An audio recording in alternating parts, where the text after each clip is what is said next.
Fala galerinha, tudo bem com vocês? Por aqui tudo em ordem.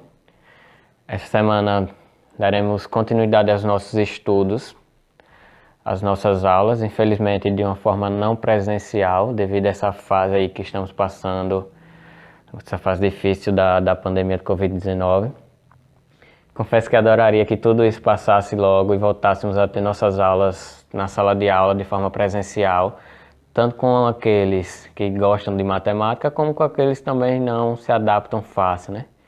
Infelizmente a vida é assim, mas a gente tem que seguir em frente, de cabeça erguida, mantendo a fé e com objetividade. Sejam todos bem-vindos e vamos nessa, né? Antes de tudo, é um momento que não é simples para ninguém, nem para vocês alunos, nem para nós somos professores. É algo novo, estamos nos reinventando. E antes de mais nada, é importante estarmos em dia com nossa saúde mental. Para isso, eu darei algumas dicas importantes para vocês, para que possamos atravessar juntos esse momento difícil de uma forma mais harmoniosa, como já falei, e que esse período de aulas não presenciais não vire um fardo para nenhum aluno, nem para nós que somos professores. Primeiramente, sempre que for assistir às aulas, é importante que vocês busquem um local bem iluminado e tranquilo. O silêncio é primordial nesse momento para o aprendizado de vocês. Segundo, quando estiver estudando determinado conteúdo e por algum motivo deu aquela travada, aquela bugada na mente, pare um pouco e dê uma relaxada. Depois vocês voltam para onde pararam no conteúdo. Busquem fontes alternativas e sempre que tiverem alguma dúvida, não hesitem em perguntar aos professores, independente de qual disciplina você esteja estudando. Então, jamais avance para um outro conteúdo antes de terem captado bem o conteúdo que está sendo passado. Terceiro, mais importante, se alimentem bem. A gente sabe que o saco vazio não para em pé e, de fato, mantenham-se bem alimentados, pois essas aulas não presenciais, a gente vai passar muito tempo em contato com essas ferramentas tecnológicas e isso consome bastante energia. Então a alimentação ela é fundamental. Tentem se acordarem cedo, porque isso também vai ajudar bastante vocês. No mais é isso, foco e vamos adiante. Nessa nossa primeira aula, a gente vai retomar o nosso conteúdo já visto em sala de aula. A gente terminou de ver o conteúdo de matemática financeira. Então, para aferir como vocês estão, para ver se vocês lembram bem do conteúdo, eu vou retomar justamente ele, será algo bem rápido. O que eu vou cobrar mais é resolução de alguns exercícios, e aí a gente vai tirando essa dúvida ao longo dessa semana. Só que antes disso, eu vou passar alguns informativos aqui, porque nossas aulas não presenciais, ela vai ser mais destinada, mais focada no Enem. Então, antes de tudo, eu vou mostrar a vocês a estrutura do Enem, a estrutura da disciplina de matemática no Enem. Então, vai ser meio que um projeto de preparar vocês para a prova de matemática no Enem. Então, a gente vai fazer uma revisão acerca dos principais conteúdos. A gente vai revisar agora matemática financeira, depois veremos o conteúdo de estatística e aí revisaremos alguns conteúdos tanto do primeiro ano quanto do segundo ano. Primeiramente, né, todas as provas do Enem, ela espera que todo aluno saiba resolver situação-problema. Tanto que a prova do Enem ela é completamente composta por questões contextualizadas, voltada para situações, problemas do cotidiano. E aí o aluno, através da utilização dos conhecimentos sobre as diversas áreas, ele vai resolver essa situação-problema. Então é isso que o Enem espera de cada aluno. É por isso que apenas compreender cada matéria de forma isolada nem sempre é suficiente para ter um ótimo rendimento durante o exame. Então, Muitas vezes haverá questões de matemática que exigem um conhecimento de uma outra disciplina. A gente já viu várias questões desse tipo. É uma questão de matemática exigindo que você saiba alguma coisa de biologia, alguma coisa de química, de física e assim por diante. Isso significa que é necessário saber aplicar os conceitos de forma integrada, o que chamamos de interdisciplinaridade. Então é a gente pegar essas questões de forma interdisciplinar, abrangendo em uma única questão várias disciplinas. Para isso, o candidato deve desenvolver as habilidades de interpretar e relacionar as informações, analisá-la, recorrer a conhecimentos de outras áreas e saber aplicar cada uma delas nas decisões, a fim de solucionar cada situação, problema exposta. Então, qual é a estrutura da prova de matemática no Enem, né? O que é que ele cobra? Então, a matemática ela é dividida em algumas áreas, e aí a primeira dessas áreas a gente chama de matemática básica. É a parte principal do Enem, é o que mais cai no Enem, matemática básica. É a área com mais representatividade na prova. Então, é possível a gente se deparar com questões que exijam conhecimento em leitura e interpretação de gráficos, um conteúdo que a gente vai ver logo em seguida, a matemática financeira, porcentagem, razões e proporções, equações, tanto do primeiro grau quanto do segundo, principalmente análise de gráfico dessas equações aí, dessas funções de primeiro e segundo grau, regra de 3 e sistema de medidas. Dentro da parte de matemática básica, os temas mais importantes para a revisão são leitura e interpretação de gráfico, que cai bastante, porcentagem, que a gente viu esse ano já, antes de iniciarmos a matemática financeira, razão entre grandezas, regra de 3 e sistemas de medidas. As questões de matemática básica, elas normalmente são questões bem simples, que se vocês dominarem esses conteúdos aqui, vocês terão bons resultados, porque a maioria das questões elas são resolvidas com pouco conhecimento acerca disso aí. A segunda parte é a área de geometria. Então a gente tem aí questões que podem abordar tanto a geometria plana, conteúdo que a gente fez inclusive várias questões no ano passado, a gente viu esse conteúdo. Principalmente ele destaca a parte de quadriláteros notáveis e os círculos, quanto à geometria espacial, que a gente viu uma parte também ano passado e veremos outra parte esse ano. Ano passado a gente viu os poliedros, esse ano a gente vai ver os corpos redondos.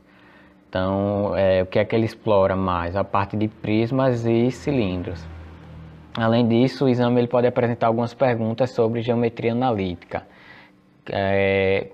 Salvo engano, vocês viram uma parte de geometria analítica com um professor substituto, assim que a gente encerrou as aulas. Que é aquela parte que vocês estudam distância entre dois pontos, distância entre ponto e reta, distância entre duas retas, coeficiente angular, essas coisas aí. Que a gente também vai ver nesse ano, no decorrer das nossas aulas. E dentro da geometria, os temas mais importantes para revisão são as áreas de figura plana, como é que eu calculo a área de um triângulo, a área de um quadrado, a área de um pentágono, a área de um trapézio e assim por diante. E a parte de volume, que a gente vai ver, a gente viu o volume de prisma e pirâmide, a gente vai ver o volume de cilindro, cone e esfera. Isso é bastante abrangente, bastante recorrível no exame do Enem. A terceira parte é a parte de álgebra, que vai envolver as funções, principalmente as funções de primeiro e segundo grau, análise combinatória, probabilidade, que a gente viu ano passado, PA e PG, progressão aritmética e progressão geométricas, inequações, logaritmos e a parte de matemática financeira, que é o que a gente vai revisar a partir dessa aula que a gente vai ter hoje, né? Dentro da álgebra, os temas mais importantes para a revisão, que é o que mais cai no Enem, é análise combinatória e probabilidade, principalmente probabilidade.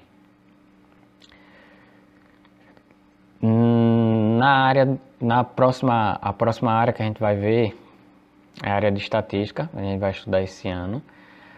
E o que é que o Enem costuma cobrar na parte de estatística? Além dos gráficos, o famoso MMM, que é média, moda e mediana. E é importante dar uma olhada, principalmente nas aulas de medidas para dados simples e para medida de dados agrupados. Isso aí a gente vai ver, parte das nossas próximas aulas, que são ferramentas para construir tabelas. E por fim, a última parte dessa estrutura da prova, que não é menos importante, ela costuma aparecer de forma expressiva, são as questões de trigonometria. Elas também fazem parte e geralmente são abordadas as funções trigonométricas, a trigonometria em triângulo retângulo, principalmente, que é aquela lá que a gente vê seno de θ, cateto oposto sobre hipotenusa, cosseno de θ e a tangente, e cobra também parte do ciclo trigonométrico. Observações, né? Nessa primeira etapa a gente vai dar ênfase em conteúdos do nosso primeiro bimestre, que a gente estava proposto no nosso guia de aprendizagem. Uma parte a gente já viu e outra parte a gente ainda vai começar a ver. Então a gente já viu porcentagem, a gente já viu matemática financeira. Então nessa aula de hoje a gente vai revisar a porcentagem em matemática financeira, dando ênfase em resolução de atividades. E a partir da nossa próxima aula a gente vai estudar a parte de estatística, média, moda e mediana e a construção e análise de gráficos. Então, revisando o primeiro porcentagem, né? Primeiro, a porcentagem ela é uma razão cujo denominador é igual a 100. Então, quando eu pego lá 5%, vai ser 5 dividido por 100. Sempre que a gente for trabalhar a porcentagem, a gente vai estar trabalhando com a razão centesimal, ou seja, são valores divididos por 100. E aí, se vocês lembrarem, existem 3 maneiras de representar a porcentagem. A primeira maneira é utilizando o símbolo de porcentagem, que é esse símbolo aí que vocês estão vendo. A segunda maneira é através de fração. E a terceira maneira é através de números decimais, que é justamente quando eu pego aqui 5 e divido por 100, que daria 0,05. Essa é a nossa terceira maneira. Exemplo simples, né? Um corretor de imóveis vendeu um apartamento por 350 mil. Sua corretagem, ou seja, o lucro dele, a partir dessa venda, é de 4%. Então, quanto ele ganhou? Então, se ele vendeu o imóvel por 350 mil e vai ganhar 4% em cima de 350 mil, basta a gente fazer 4% de 350 mil. Isso é o mesmo que multiplicar de forma direta. Então aqui eu tenho 4% multiplicado por 350 mil. Ou, usando a outra forma de porcentagem, 0,04 multiplicado por 350 mil, que vai resultar em 14 mil. Observem aqui o que a gente tem a primeira maneira, utilizando o símbolo de porcentagem, a segunda maneira utilizando em forma de fração e a terceira maneira utilizada em forma de decimal. Exemplo 2. Uma calça é vendida por R$90. Se o seu preço fosse aumentado em 30%, quanto passaria a custar? Então aqui é um exemplo envolvendo aumento e desconto. Só que nesse caso aqui a gente vai trabalhar apenas com aumento. Se a calça custa R$90, vai ter um aumento de 30%, então ela vai passar a custar 130%. Porque ela custava antes 100%, mais 30% ela vai passar a custar 130%. Então como é que a gente faz esse cálculo para descobrir o valor, né? Então, como é um aumento, eu vou pegar o valor da calça e multiplicar pela porcentagem. Então, R$90 multiplicado por 30%, que está aqui em forma de decimal, isso vai resultar em R$27. Esse R$27 é o valor em reais do aumento. Então, quanto é que vai passar a custar a calça? O novo preço dela vai ser 90 mais R$27, resultando em 117. Existe uma outra forma de fazer que ela é mais direta. Basta eu pegar e montar essa conta que está montada aqui separado de forma direta. Então aqui eu tenho o preço inicial mais o meu aumento aqui, que eu vou no caso multiplicar 90 por 0,30. Ou de outra forma, Se vocês lembrarem lá de acréscimos e desconto, existe uma fórmula que é o 1 mais o I, que no caso o I é a taxa, 1 mais I1, 1 mais I2, 1 mais I3 e assim por diante. Então a gente teve apenas um aumento. Então aqui eu tenho o valor da calça 1 mais I, que nesse caso é 30%. Então vai ser o mesmo que 90 multiplicado por 1,30. E isso vai resultar em R$ 117. Então a forma de fazer vai depender de cada um. O resultado ele vai dar exatamente o mesmo. Exemplo 3. Em outra situação, a loja resolveu liquidar as calças com um desconto de 20%. Esse desconto sobre o preço original, que é de R$ 90. Então a gente viu no exemplo passado que a calça custava R$ 90, teve um aumento de 30%. Esse desconto que ela vai dar é em cima de R$ 90. Então qual o novo valor da calça? Então mesma conta, só que em vez de a gente somar, a gente vai subtrair. Então a gente tem aqui 90 multiplicado por 20%, escrito aqui em forma de decimal. 20% de 90 vai dar R$18. Então o novo preço vai ser 90 menos 18, resultado R$72. E a gente pode fazer daquela outra mesma forma também. 90 menos o desconto é o mesmo que 90 multiplicado pela taxa de desconto. Essa taxa de desconto, se vocês observarem, ó, a gente tem 1, que seria o meu 100%, menos 0,20, que é o meu 20%. Então isso aqui, ó, se a calça custava 100% e eu diminuo 20%, ela vai passar a custar 80%, que é o mesmo que 0,8, que é o resultado dessa subtração aqui. Então 90 vezes 0,8 igual a R$ 72. Exemplo 4.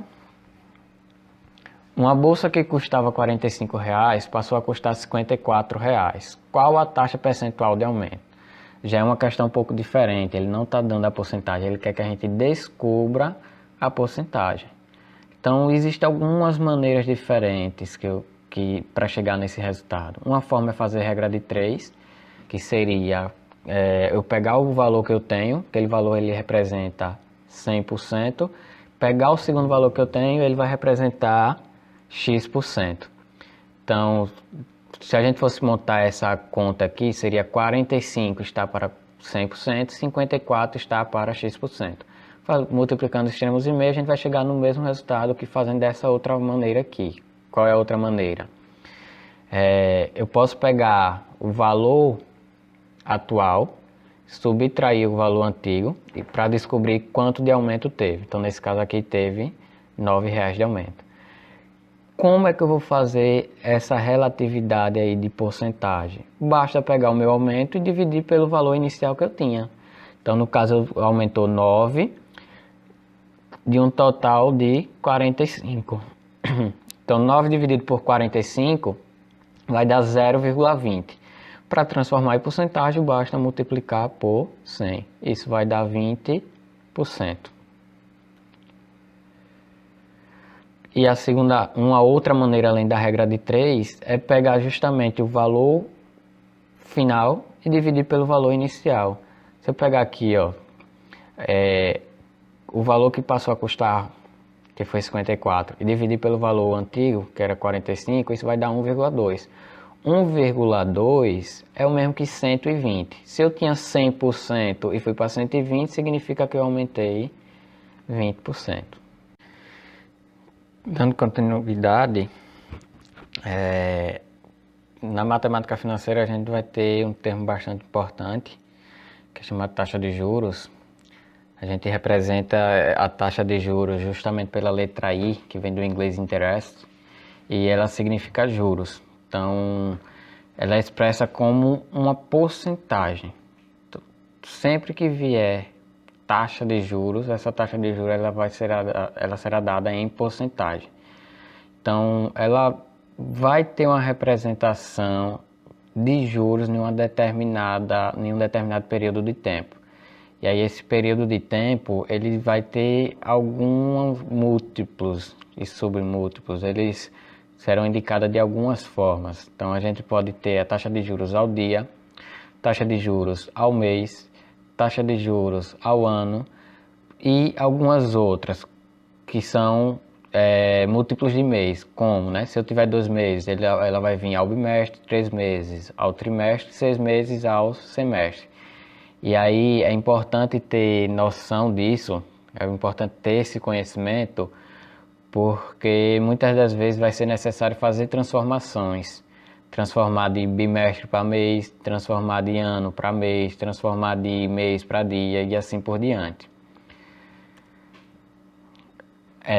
Além disso, a gente vai ter algumas taxas que serão proporcionais. E aí elas podem ser taxas proporcionais simples e taxas proporcionais compostas.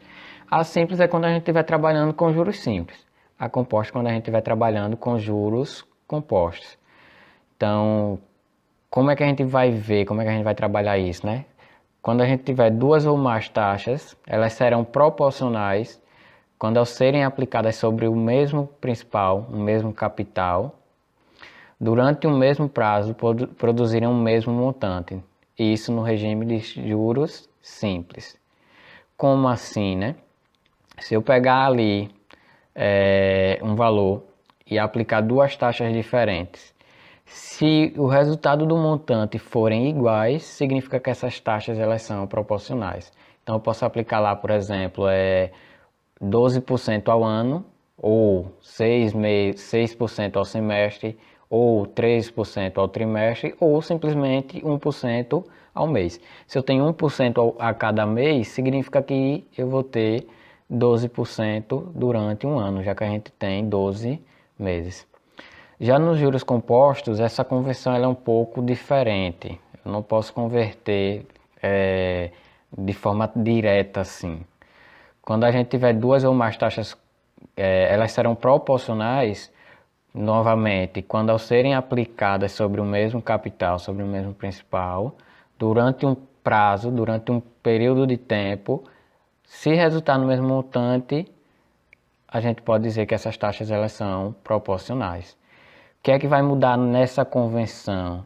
Em vez de eu multiplicar de forma direta ou dividir de forma direta, a gente vai elevar. Então, existem essas duas formulazinhas aí que vocês podem observar o seguinte, ó, na de juros simples, eu vou ter sempre 1 mais a taxa anual, que vai ser o mesmo que 1 mais a taxa mensal multiplicado por 12, já que eu tenho em um ano 12 meses, 1 mais a taxa trimestral multiplicado por 4, em um ano a gente tem 4 trimestres, 4 vezes 3, 12, ou 1 mais a taxa ao dia multiplicado por 360, porque no ano a gente tem 360 dias, isso no ano comercial, né? Já nos juros compostos, como é que eu faço essa conversão? Em vez de eu multiplicar a taxa pelo valor, eu elevo a taxa àquele valor. Então, como é que eu converto de ano para mês? Vai ser 1 mais a taxa ao mês elevada ao período que eu tinha anteriormente. Como no caso era ao ano, eu vou elevar a 12. Se eu for converter de ano para trimestre, eu elevo a 4. Se eu for converter de ano para dias, eu vou multiplicar por 360. Novamente, é importante a gente saber essas convenções, porque nem sempre a gente vai ter o mesmo período para trabalhar. Então vai ter momento que eu preciso trabalhar com dia, vai ter momento que eu preciso trabalhar com mês, e aí essas convenções elas se tornam importantes. Então, como eu comentei nesse instante, ó, a gente precisa ter cuidado com o seguinte: o ano civil ele é formado por 365 dias, mas o ano comercial, que é a forma que a gente trabalha na matemática financeira, é formado por 360 dias, ou seja, nós teremos 12 meses, considerando que cada mês tem 30 dias. 12 vezes 30, 360 dias.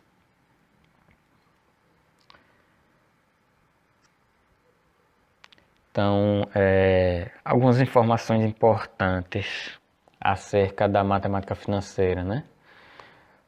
Todo mundo sabe que a gente vive em uma sociedade capitalista e é de fundamental importância o conhecimento por parte de todos os indivíduos dessa sociedade das ideias e conceitos relativos à matemática financeira. Então, é importante todo mundo ter esse conhecimento de porcentagem, de capital, de juros e de montante. A gente vive constantemente usando essas informações, mesmo que sem perceber. Quando a gente vai numa loja, quando a gente vai em um supermercado, a gente está trabalhando com essa ideia aí de matemática financeira. A gente trabalha a porcentagem, a gente trabalha a capital, que é o dinheiro, a gente paga juros. Então é importante que todo mundo tenha esse conhecimento. E aí, a partir daqui, a gente tem o objetivo de ajudar na compreensão desses conceitos citados e, consequentemente, na resolução de problemas que envolvem esses conceitos.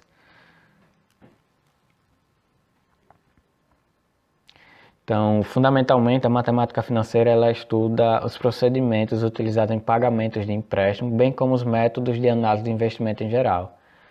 Então, como falei bastante para vocês em sala de aula, a gente tem diversas situações aí no mercado financeiro envolvendo empréstimo, pagamento, investimentos, que a gente vai utilizar a matemática financeira. A gente utiliza ela constantemente no nosso dia a dia.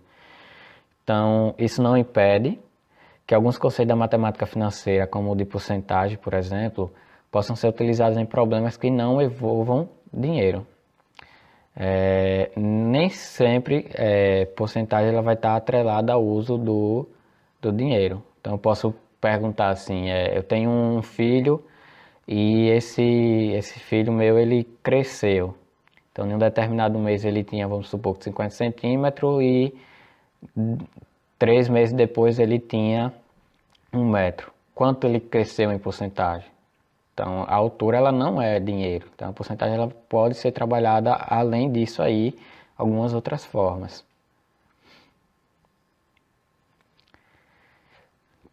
Então, quando uma pessoa ela empresta a outra um valor monetário, um dinheiro, durante um certo tempo, essa quantia é chamada de capital ou principal e ela é indicada por C. Eu citei até para vocês o exemplo de agiotas, né, que eles vivem disso, de emprestar dinheiro a juros, são juros exorbitantes. Então, esse capital, o C, ele pode aparecer para a gente de outras formas além da palavra capital e principal. Ele pode aparecer como investimento. Apareceu lá, fiz um investimento de X valor. Então, aquele investimento ali é o meu capital. O valor que o emprestador cobra pelo uso do dinheiro, ou o valor pago pelo tomador do empréstimo, é chamado de juros indicado por J. Então, eu lhe empresto um dinheiro, você não vai me devolver aquele valor que eu lhe emprestei, você vai me devolver o valor que eu lhe emprestei mais uma outra parte. Essa parte que você vai me pagar a mais, a gente chama isso de juros. Então, a gente tem dois sistemas monetários aí de juros, os juros simples e os juros compostos. Na modalidade de juros simples, os juros eles são calculados de forma bem simples mesmo, sobre um valor fixo, que nesse caso para a gente é o nosso capital. Então, se a gente considerar um capital aplicado a uma taxa, que a gente chama de I, por um período de tempo que a gente chama de T, os juros simples da aplicação ele será a soma das parcelas. Então, se eu pego um dinheiro emprestado para pagar daqui a 3 meses, então vou ter que pagar o meu capital, mais uma taxa de juros para o primeiro mês, mais uma taxa de juros para o segundo mês, mais uma taxa de juros para o terceiro mês. E aí como é que eu faço esse cálculo de forma direta, né? Então a gente usa a fórmula J de juros igual ao capital multiplicado pela taxa multiplicado pelo tempo. E aí de forma direta, substituindo os valores que eu tenho em uma situação problema, a gente vai calcular justamente os juros. Já nos juros compostos isso muda, porque os juros compostos é o chamado juros em cima de juros. Então, eu não posso mais aplicar a minha taxa de juros, a minha porcentagem, em cima do meu valor inicial, mas sim em cima do que está sendo gerado. Então, na mesma situação, se eu pego um dinheiro emprestado a juros compostos para pagar daqui a 3 meses, a minha taxa de juros não vai ser aplicada no que eu peguei emprestado. Então vamos supor que eu peguei lá R$ 20 emprestado para pagar daqui a 3 meses. Então eu vou pagar de juros no primeiro mês 20 mais a taxa. No segundo mês eu vou pagar 20 mais a taxa novamente. No terceiro mês 20 mais as 3 taxas. E aí nesse caso o valor não vai ser o mesmo que o valor nos juros simples. Porque no juros simples é como se eu pagasse uma taxa. Nos juros compostos eu pago 3 taxas. Então, como é que a gente monta a resolução, né? Então vai ser montante, que é o quanto eu vou ganhar ao final dessa aplicação, que é o capital mais juros. Vai ser igual ao capital multiplicado por 1, que esse 1 é da ideia de 100%, mais a taxa de juro elevado ao tempo. Então, quando eu elevo um valor em uma potência, quando eu tenho uma potência, esse resultado ele vai crescer rapidamente, diferente de juros simples que eu não tenho a potência, são multiplicações diretas. Um exemplo para a gente entender, né? Bina deseja comprar um automóvel que custa atualmente R$ 48 mil. Ela fez uma pesquisa e constatou que esse modelo vem aumentando seu valor a uma taxa de 1% ao mês. Então, no primeiro mês aumentou 1%, segundo mês mais 1%, terceiro mês mais 1% e assim por diante. Bina aplicou seus R$ 36 mil em um fundo que rende 4%. Em quanto tempo Bina terá o dinheiro suficiente para comprar o seu carro, considerando que essas condições se mantenham por todo o período? Então, comentando, né, como é que a gente chega no resultado dessa operação aí. Como a gente tem uma situação em que ela tem o valor do carro e esse valor está aumentando, a gente vai ter que fazer meio que uma projeção do valor. Então, eu vou precisar igualar esses valores e descobrir em que tempo o valor do automóvel vai ser igual ao valor do meu investimento. Então eu preciso calcular o montante da aplicação de Bina e preciso calcular o montante gerado pelo valor do veículo. E aí no final, igualando as equações, a gente consegue desenvolver e achar o período de tempo. Então, como eu falei para vocês, esses exercícios que vai aparecer aqui, ele vai funcionar como atividade para vocês. Então, a partir daqui, como a gente está apenas revisando, tudo que eu mostrar aqui para vocês vai ficar como atividade para a nossa próxima aula. Então tentem resolver esse primeiro exemplo e qualquer dúvida vocês entram em contato que eu dou um feedback maior sobre a questão.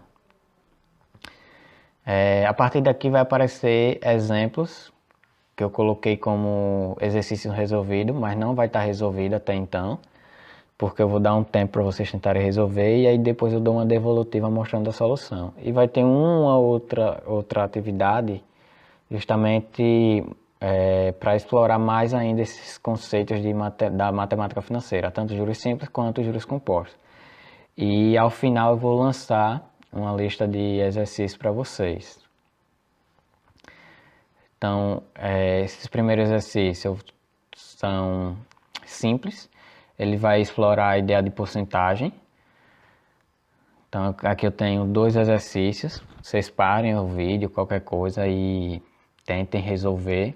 E aí vocês ficam mandando mensagens, tirando dúvidas. Eu vou lançar depois o gabarito para vocês conferir a resposta de vocês para ver se vocês saíram bem na resolução. Então aqui eu tenho 2 questões.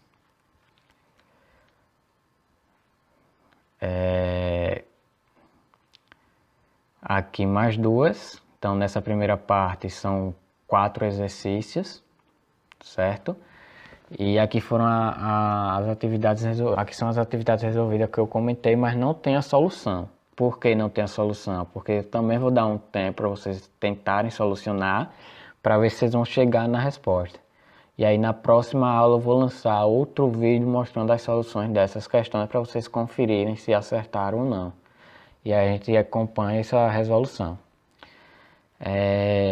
O que é que eu vou cobrar para vocês entregarem? A lista de exercícios que eu vou mandar para vocês.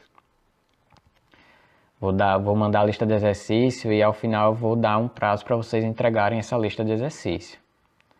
Então, essas atividades resolvidas são 6 questões e além daqueles 4 exemplos que eu coloquei, que não tem solução também, tem mais essas atividades propostas. Então, foram 4 lá nos exercícios, mais 6, 10 e aqui a gente vai ter mais 4, aliás, mais 6. Dando um total de 16 questões. E aí, algumas são simples, como eu falei, envolvendo porcentagem, outras envolvendo juros simples e juros compostos. E aí, a partir da nossa próxima aula, quando a gente finalizar essa questão aí de revisão de matemática financeira, resolver os exercícios, as listas, tirar todas as dúvidas, a gente vai partir para a parte de estatística. Tem aluno que eu sei que já está mais desenvolvido, que acompanhou bem o conteúdo. Inclusive, vocês podem utilizar os exercícios resolvidos do nosso livro e para poder ver como foram feitos e tentar fazer esses que eu estou lançando aqui agora. E aí a gente depois troca as informações para ver se vocês estão conseguindo desenvolver. Vai ter aluno que vai desenvolver bem, mas eu sei que vai ter aluno que não vai lembrar muito bem. E aí vai ser o momento de vocês entrarem em contato para tirar justamente essas dúvidas. Então por hoje é só. Vocês tentem resolver os exercícios agora. E aí eu vou ficar online para poder tirar as dúvidas de vocês ao longo dessas resoluções aí. Na dúvida, peguem os cadernos, revisem, que tem várias anotações aí. E olhem as questões resolvidas que vocês vão conseguir desenvolver comparando o tipo da questão. Então, no mais é isso e até a próxima.